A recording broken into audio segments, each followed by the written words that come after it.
The reality is that most people believe that success is built by unethical behavior. We've all heard people say, well, look at that guy, he's wealthy, but like he these people over. Or, he's greedy. Yeah, look at this guy, he's doing this way.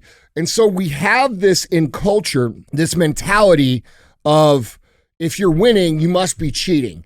And that's just not reality, and I'm going to explain why. What is up, guys? It's Andy Frisella, and this is the show for the realists. Say goodbye to the lies, fakeness, and delusions of modern society, and welcome to reality. Guys, today we have Q&AF.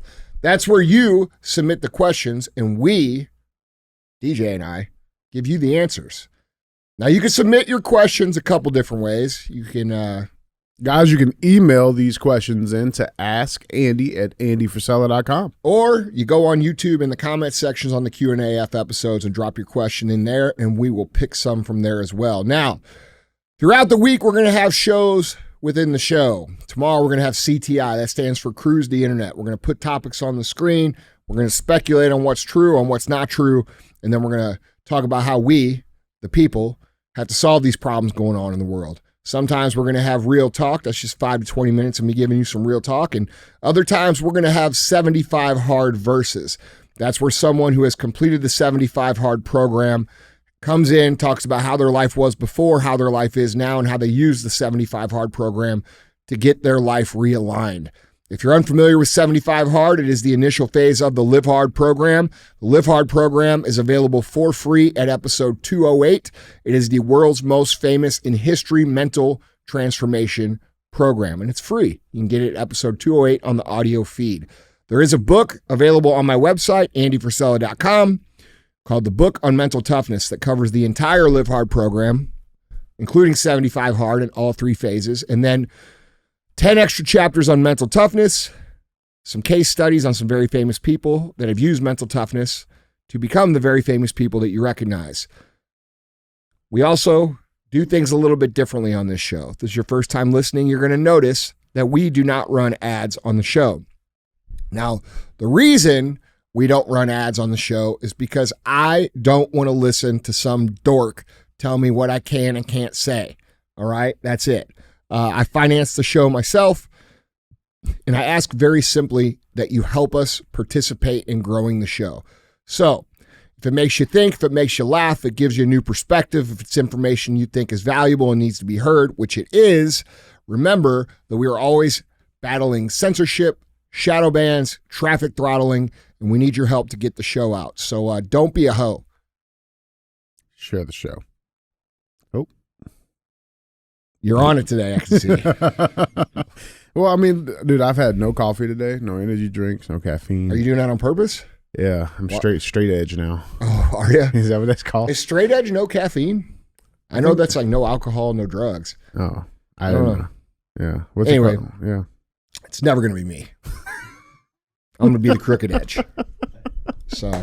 What's happening, dude? Little curve in your edge? No, yeah. Nothing much, man. That's not got a curve in. Yeah, got a curve in the edge. You know what I'm saying? No, man. Everything's good, man. Everything's good.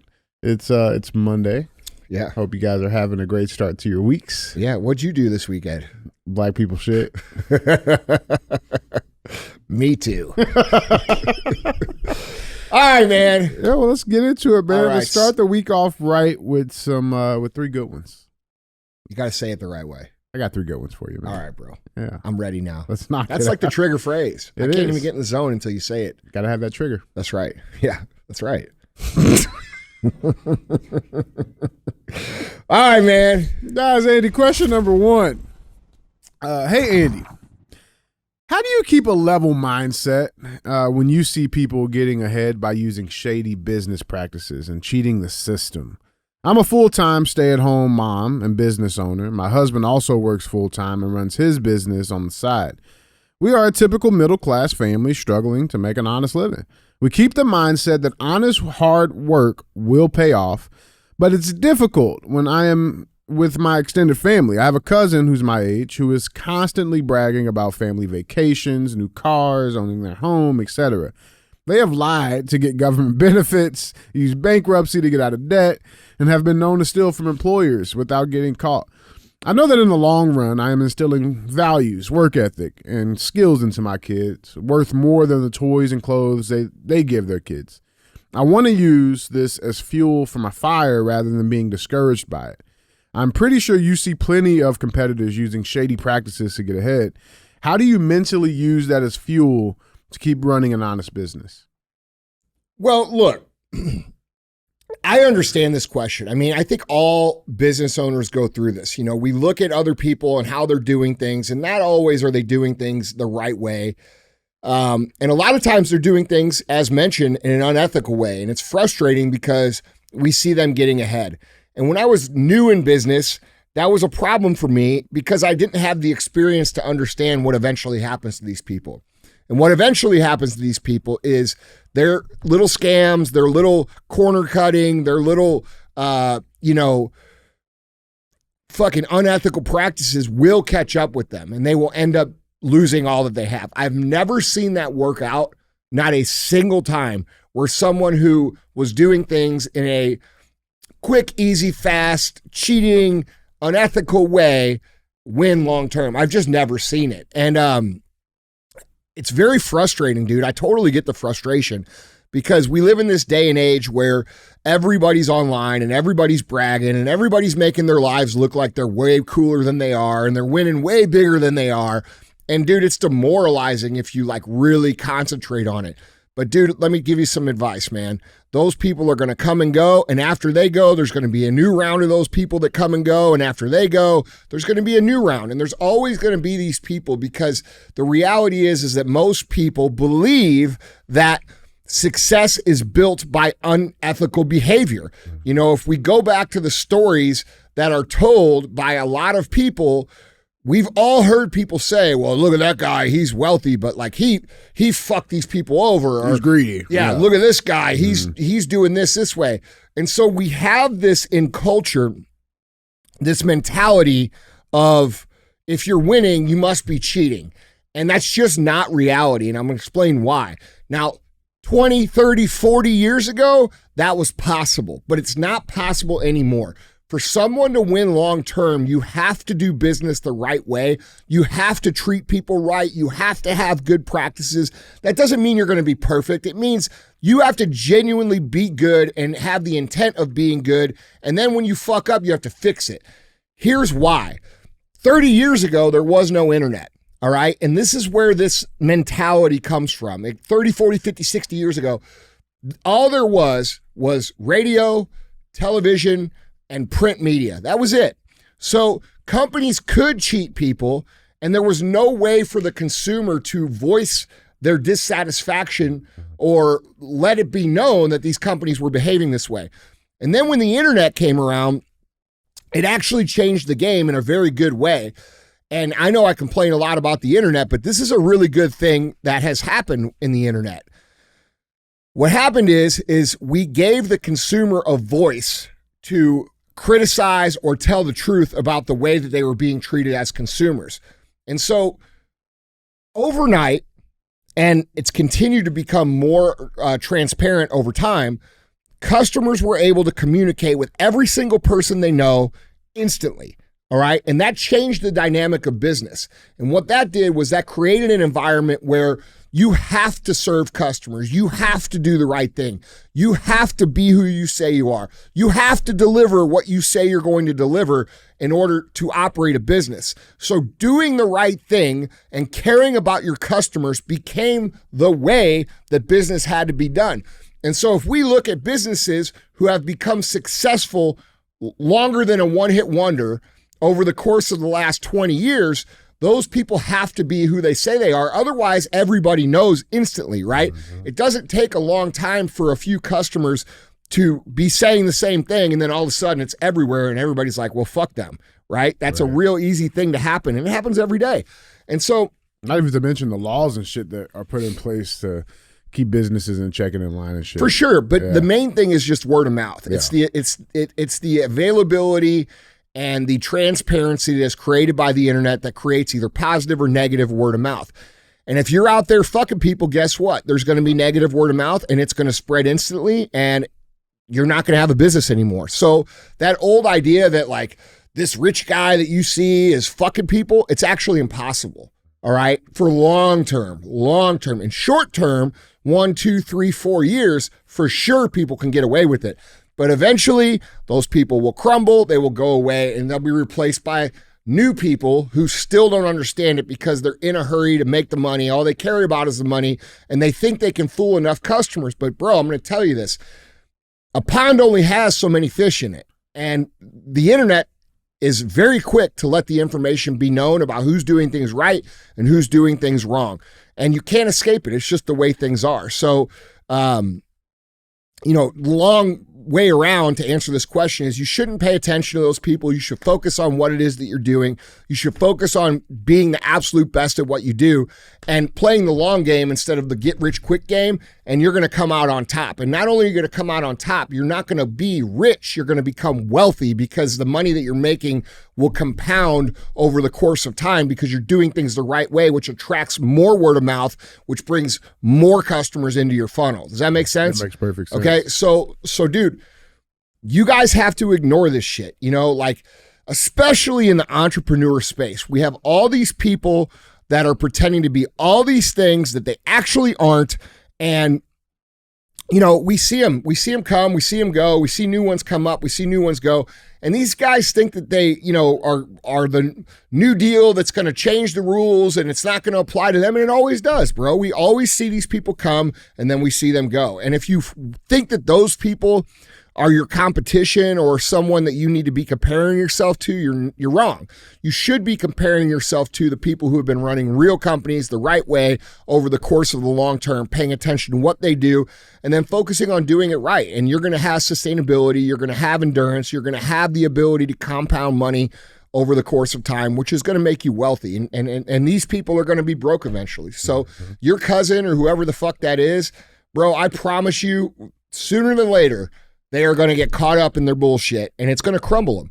And that's reality. That's the way it works. So I wouldn't worry about it. I would start looking at people who have done it the right way and try to emulate them and even be better than them. Yeah. One thing that should just made me think about it is like it doesn't matter how advanced we are as society, how morally good, there's always going to be pieces of shit. Always. And so it made me just think because it's like, well, greed is one of the biggest drivers. Right. And that's what I was gonna say. Outside of just being a piece of shit or stupid, you mentioned that it's greed that cause I would think man, fuck, they wouldn't realize that we're in that day and age where people can fucking talk like that. Yeah. You know what I'm saying? But they still do it. Yeah. Well, that's because, bro, most of these people are low IQ. Yeah. They're scammers. They're fucking not thinking long term.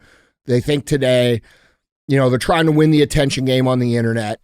It is what the fuck it is. I mean, it's just always existed. There's always been hucksters. There's always been thieves. There's always been unethical people in business. And if you could compare yourself, your long-term gains to their short-term flash-in-the-pan wins, you're going to be frustrated. So it's best not to pay attention and consider them something else. They are something else. Those are scammers. Those are unethical people. They're not going to last. And, we see this happen all the time, bro. If you pay attention, you'll see people go up and then go right back down. And it happens quick now. Whereas before the internet, it would take a long time, right? For a company to destroy their reputation pre-internet, pre-social media, that could take years because I had a bad experience and then I don't see you, DJ, until 2 weeks later because there's no internet, so we're not talking on the internet. And by the time I see you, I've already forgotten about the getting fucked over. So something would have to happen to bring the conversation up. Whereas people will, now they just tell hey, I dealt with this company and they fucked me. Yeah. Here's what happened. And then at that point in time, you can either as a company address that issue and try to fix it or, hope for the best. But I'll just give you a little free game here that's not on the question. Usually when you fix those problems for people that are vocal, they become bigger advocates for you because they are vocal. So, don't shy away from solving problems when people genuinely have problems. Now, some people, yes, they're just there to stir shit. But in most cases, they're not. Most people just are good people and they want to be taken care of. They want to be treated right. They want to be respected for the money that they spend with your company. And your goal should be to over-deliver so much value that they have no problem spending money with you. They're actually proud of it. They actually go around and they say, dude, this is the brand I use because they've been treated right. And they fucking tattoos of it. Exactly. Yeah.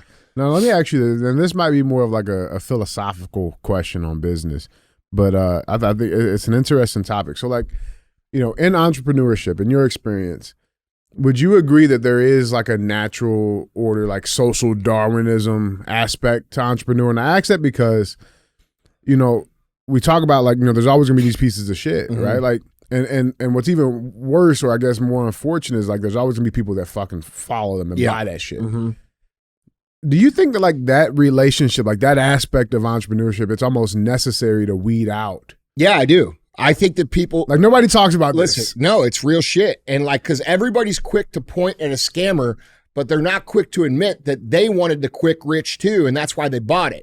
So really a lot of these people want what these people have, and they're not willing to put in the work long term. But then when they don't get what they want, they point and they say, oh, this guy did that. When in reality, they wanted to be that guy. So yes, 100%, dude. This is why I say over and over and over again, entrepreneurship is hard. Entrepreneurship is not for everybody. It's not what the internet makes it out to be, bro. It's very brutal. It's very competitive. It's very harsh. And it's just not what people make it to be, bro. You have to be built for it, or you have to build yourself into the person that can handle that. And that takes a lot of work. That takes time. It takes, getting acclimated. It's kind of like getting in a cold plunge the first time. It's like, oh, fuck. Yeah. But after you do it every day for a year, it ain't no big deal. You get right in. So entrepreneurship's the same way, bro. You're going to show up. You're going to get your ass beat. And as long as you show up the next day, when you get beat the next day, it's going to hurt a little less. And the beatings never go away. Yeah. You just get used to them. And this whole idea that entrepreneurship is, I'm going to be free and I'm going to have all this time. Bullshit, bro. That's a lie. That's not how the fuck it works. It works like this. You answer to all your fucking customers. And if you want to keep your business long-term, that's going to take attention from you. And then it's going to take other skills like building a team that's effective.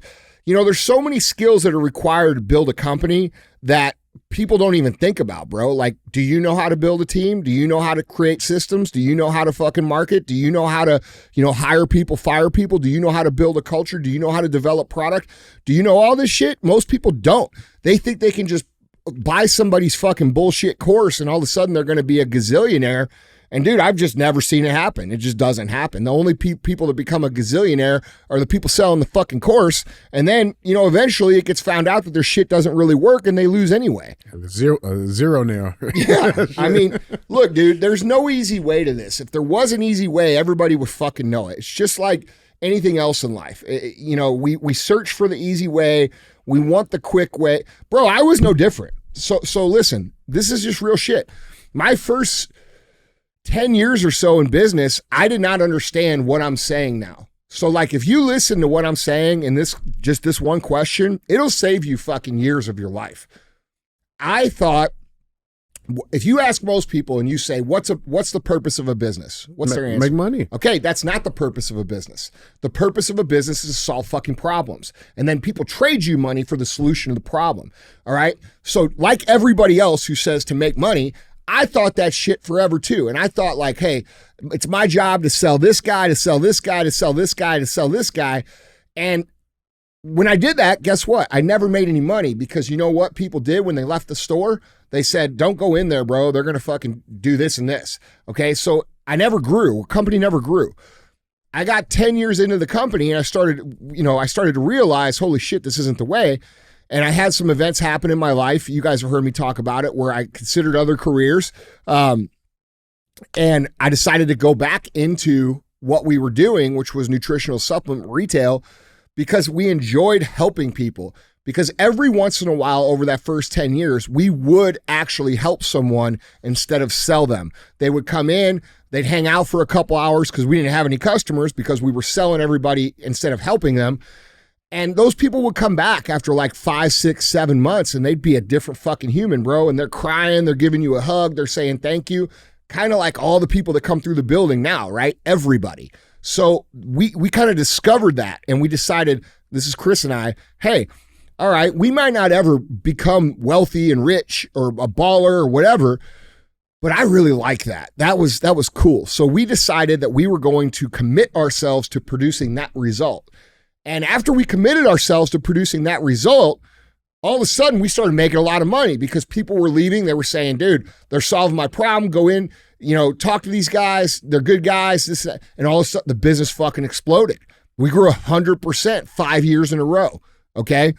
So that's how I learned this lesson. And if you listen to this, just one lesson, this one fucking lesson, not only will it save you 10 years of your life, but it will cover every product you ever buy from me, from First Form. It will cover every fucking seminar. It will cover every fucking thing that I've ever do. And if you come to it, this will be work. That one question will save you'll come out ahead because it'll save you fucking years of your life and make you millions of dollars. Yeah, I love it, man. Yeah. Well, guys, Andy, question number 2. Let's talk about them early years of business, Andy. Andy, when you started to get traction in your business and become more successful, did you have any sort of checklist per se that you use to field friends? I feel like when I started my company, I've had 5 really solid friends. When I started to get a little bit of what they saw as success, I lost a couple of people. But now I feel like so many people are trying to create friendships with me, either for discounts or they are self-serving. I run a clothing company that sells online and in stores. I've been in business for about 5 years, and this has been a problem that has been increasing each year. I'm not sure how to field these people. Thanks, man. Love the show. How do you field people, field friends? Well, I don't have any new friends at this point in my life. I don't make new friends because at this point in my life where I'm at, it's impossible to know someone's motive as to why they want to be friends with me. I can't know. Like, it's impossible. We gotta assume everybody has a motive. That's right. They're safe. And they do. So I don't have, unless they got their own shit and they got their own success, no new friends because everybody wants something from you. And that's just reality. And it sounds harsh. It sounds mean, but it's real. And it gets worse the better you get and the more successful you get. So I can certainly understand the question. The reality is this. The group of friends, as an entrepreneur, the group of friends that you have in the beginning are not going to be your group of friends as you move on. Yes, 1 or 2 might stay and you might be great friends and you might be casual friends. I'm not saying you're going to be like enemies, but you're going to want to surround yourself with people who are on the same path as you because your old friends, they're going to, are you sure about this? You need to be careful. I think you're getting out over your skis a little bit. Don't remember or don't forget where you come from. They're going to always be planting these little seeds of fucking bullshit in your brain. And so the reality of friendship is that when you leave your first friend group, you're going to move towards a new friend group, but that new friend group is a ways away once you get success. So start getting success. So what happens is you end up spending a lot of time alone. And I call that area of life no man's land because you feel like you're alone. And this is where the saying, it's lonely at the top comes from. It's not lonely at the top, bro. It's lonely in the middle. So we have to understand that when you start to get success, yes, you're going to lose friends, but if you keep going, you're going to gain new friends who are on the same path. And those people aren't going to put doubt in your brain. They're not going to question you. They're actually going to say, how can I help? How can we work together? How can we push further? Because they're aligned with what you're trying to do with your life. And these people that you knew from back in the day, they're not necessarily on the same path as you. That doesn't mean you can't be casual friends with them, but you're probably not going to be as close. And so most people, when they go through this process, which is exactly where this person is, they will start to feel lonely. And what'll happen is they'll go back to their old friend group. They won't keep going because they're like, fuck, dude, I don't have any friends. I'm not around anybody. But the reality is they're just not going far enough because when you go far enough, you meet new people, you network with new friends. They have the same path as you, and those people will help you win. And then if you continue to go down the path, you'll move beyond that friend group even and move to a different one. And this is just the way that I've seen it work. And so, how do I vet friends? I mean, bro, I just look back then, I would just look for people who were aligned with what I was trying to do.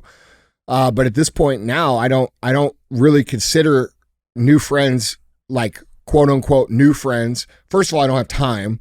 Second of all, unless they have their own shit going on, I can't really trust what their motives are. So I don't do it. This is why, you guys don't see me out doing a whole bunch of shit with a whole bunch of people because, people want shit from you. You know what I mean? So that's just a reality of doing business. And but I would tell you this, you're not going to be alone. The friends I have now, even though there's fewer friends, are much better friends because They understand what I'm trying to do. They understand my motivation. They don't judge me for what I'm trying to do. And when they can, they help me get where I'm trying to go. And your friends from high school and college and back in the day, they're not going to do that because they're not on the same path. It's not that they're mean. They don't know any better. And they're not interested in that shit because they're interested in other shit. So my answer is basically let it organically happen. And then, if you really want to vet who you become friends with, make sure they're on the same path as you, not necessarily in the same industry, but they have ambitions, they have drive, they're growing something. Because another thing about being friends with people that are not entrepreneurs is they don't understand the time commitment that it takes, and they don't understand that you're working all the time. Yeah. The average what about happy hour, bro? That's right. And they don't understand. They take it personal. When you say, no, I can't make it, they're like, oh, Andy thinks he's too good for us now. No, bro, I'm working on my shit. And the life of an entrepreneur, we see all these memes and all these people giving advice on the internet, but the reality is if you look at their life, the way they're making money is off of leads that they're getting on their fucking social media. They're not really building anything real. So these people don't know either. You know what I mean? And we have to be aligned with people. We have to be in the same boat with people in terms of where we're going for us to even get along, and they have to understand it. So being friends with people who have their own shit going on, who don't take it personally whenever, you can't call them back right away or you can't text them back right away. Like all my friends, bro, like they might text me or I might text them. I might not hear back from them for a fucking week. You know what I mean? Like, and I don't care. Nobody takes it personal. But if you do that to like one of your old friends back in the day, how do they react? Oh, dude, what the fuck? I text you. Listen, man, no offense, but I ain't worried about you. I'm worried about what the fuck I got going on. And that's how I would, that's how I run the play. And, yeah, I mean, you're going to lose people. You're going to gain new people, though, if you keep going. And those people are going to help push you. They're going to help you succeed. And they're not going to put seeds of doubt in your mind, which is super important because this is hard enough as it is. I love it. I love it, guys. Andy, question number 3. Andy, I'm 25 years old. I'm an entrepreneur. And I've been working for this company for about 5, going on 6 years. I've done well for myself so far. But I was having an honest conversation with my boss the other day about my goals in and outside of the company and where I saw myself in 3 to 5 years. It wasn't super formal, like it wasn't a formal conversation, but a deep conversation nonetheless. Anyway, one thing he told me was that I lacked consistency. He said, I get these massive waves of forward progress followed by low tides of inconsistency and loss of focus. And that should be something I work on in order to move up in the company.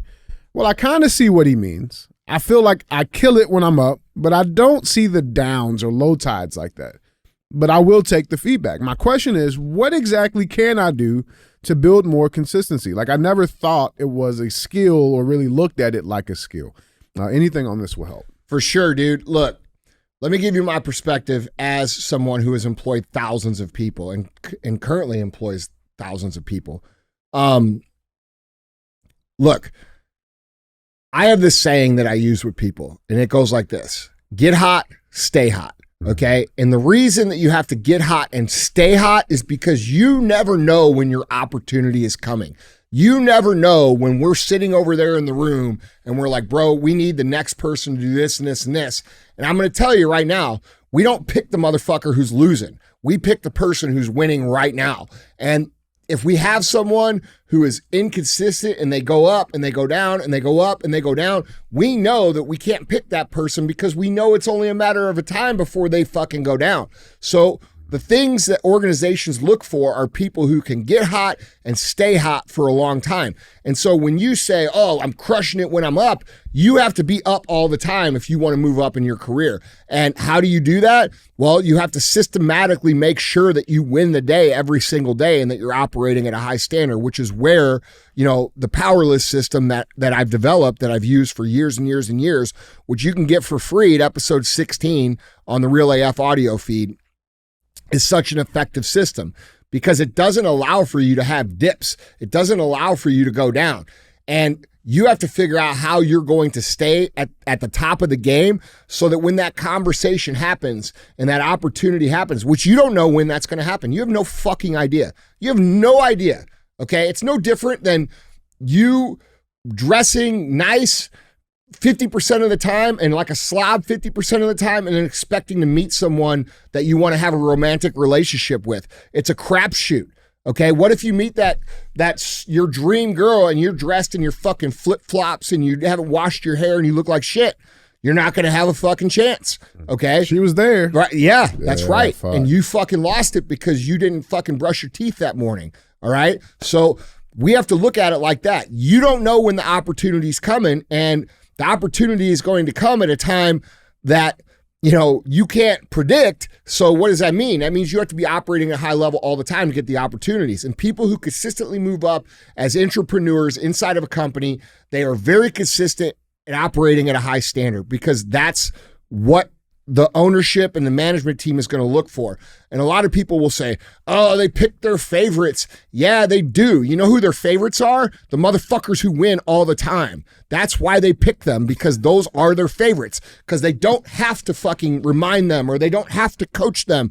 Like, they don't have to say, oh man, you could do this, and put this belief in them. They already believe, and they're fucking self-starters, and they're taking initiative, and they're going hard on their own. Those are the people that win. Those are the people that end up in executive roles. Those are the people that get paid big money in organizations. And the guy who goes up and down and up and down and up and down and up and down, they end up getting frustrated. And then they go to the next place and they go up and down and up and down and up and down, and they don't work out there. And then they go up and down and up and down at the third place. And you know what they end up saying? These people all fucking hate me. Nobody likes me. And they make up this shit that isn't even true, when in reality, bro, it's your performance that's not consistent. So get hot, stay hot. Be ready for the opportunity at all times, and when the opportunity comes, you're going to be the first name out of the fucking mouth, and that's how that works. So, you know, you can't coast. You can't come in. You're not hiding. A lot of people think that they hide, right? Oh, they don't notice that I'm taking off a couple months. I just did really good. Yeah, that's right. They get one fucking streak of winning, and then they hang their hat on that forever. Like, bro, I don't give a shit that you won last year. What'd you do between then and now, right? What did you do yesterday? What are you doing now? What are you going to do tomorrow? And I have to predict what you're going to be able to do tomorrow based upon what you've been doing. And that's how the decisions are made. And, you know, people think all different kinds of things about how decisions are made. They think it's their gender or their race or their this or their that. Any company, any fucking company that wins picks the winners. They don't give a fuck what gender they are, or if they're gay, or if they're fucking, you know, different. They don't care. They don't fucking care. They want to win. Winning is hard. We're putting the best players on the field, the people that can be counted on, and that's how the fuck it works. It's very simple. And you could tell yourself any story you want to tell yourself, but any story other than that is bullshit. It's just the truth. Yeah. So let me ask you this on consistency. I mean, because it sounds like a momentum issue, right? Mm-hmm. Like, so in your opinion, what's harder? Is it harder to create the momentum, or is it harder to keep it? Well, I think it's harder to create it. I think most people don't know that they can create it. I think most people are oblivious to the fact that they can create momentum. I think most people believe that momentum is this magical force that they sometimes have and they sometimes don't have. They think of it like the wind. Sometimes the wind's blowing, sometimes the wind's not blowing. And that's just not reality, bro. What actually creates momentum is forcing yourself through day after day after day in the beginning until you catch steam, and then momentum carries you throughout the way. So as long as you're doing these things that you did when it was hard, when you have the momentum, you're going to keep the momentum going. And everything that you do, all winners understand this. They will do everything to keep momentum because it's so hard to create. Like, they will miss dinners, they will miss vacations, they will fucking do whatever the fuck they have to do to keep the momentum going, because they understand how hard it is to create, if they're aware that they understand that it's created, not caught, right? So, you know, yeah, it's harder to create it, but it's also, and it's much easier to maintain it. And as long as you're continuing to do the things that allowed you to create it, whenever you have it, you move that much faster. So, but yeah, most people don't fucking understand that momentum is created. It's not some magical force that just exists, bro. Like, it's a result of your own actions. And once you start to understand that and take responsibility for creating the own momentum in your life, things get a lot easier. And it becomes easy to maintain that high standard. It becomes easier to do those things that, you know, keep you hot whenever the opportunity is going to show up. So, you know, that's that. I love it, man. I love it. And get on to the boss here, man. Just Huh? The boss is telling the truth, bro. Yeah. Like, look, man, you may not feel that way, but they feel that way. And when I say stay high, I don't mean pretty good. I mean you're fucking dominating, dude, because we want to win, right? And we have to have the best players in the best position. This is no different than NFL. Like, a business is the most competitive environment that you could possibly comprehend. It's more competitive than sports. It's more competitive than anything that exists because there's so many of them and it's low barrier to entry to get in. So you have to be undeniably better than everybody else. And that means you have to be good all the time. And if, as a company, if you do this, right, you go up and you go down, when you go down, somebody else is up and you lose your fucking shit. So that's how that goes. And then another thing that can affect this, is people's ego. You know, a lot of times when people do good and they hit one of those hot streaks, they start to think it's them. They don't think like, oh man, I did all these things and it got me to go to here. They think like, fuck, look how good I am, right? And so there's this natural up and down that looks like a wave that people have because of their ego. When they start at the bottom, they know they don't know shit. So they go to someone like a manager or a leader. They learn what to do. They do the thing perfectly, right? And then all of a sudden they start to produce results. And after they've been producing results for a while, usually what'll happen is they'll start to believe that they, as a human being, are just blessed with the Midas touch and they're great and they're amazing. And then they stop doing the things that put them there and they start to do other things because they believe that they're good. And this is the hubris of the ego. And what happens is they start to go back down. And when they go back down, they don't know why they're going down. They're like, fuck, dude, I hit a slow streak. They don't realize it's a result of them not continuing to do the things that they did to get there. And so what happens is they go down, they go down, they go down, they get back to the bottom and they finally humble themselves and they say, fuck, I got to get collected here and start over. So they go back to the basics and guess what happens? They start to go up again. And most people will follow this pattern of up and down and up and down and up and down and up and down over the course of their career, thinking that it's just the momentum coming and going and coming and going, when if they truly paid attention, it's actually them believing in themselves a little too much as opposed to them believing that their current position is a result of the work that they did. You see what I'm saying? Love it, man. I love it. That's a fucking Monday for you guys, man. Yep. Guys, Andy, that was 3. All right, guys, let's get out there. Let's kick ass. I'll see you tomorrow on CTI.